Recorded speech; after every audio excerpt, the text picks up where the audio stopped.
verifying the installation.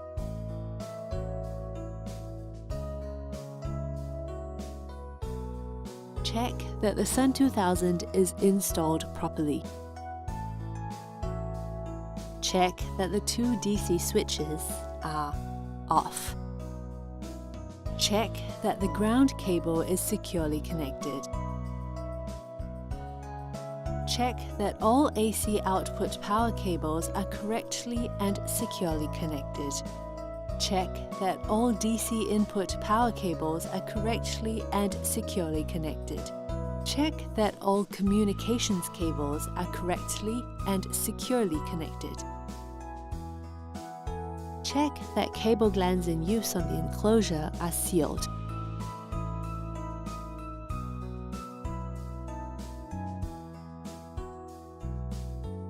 Check that the AC terminal cover has been reinstalled.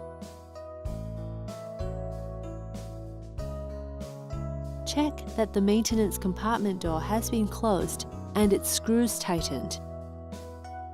Check that unused cable glands, USB ports, and DC input terminals are covered with sealing caps.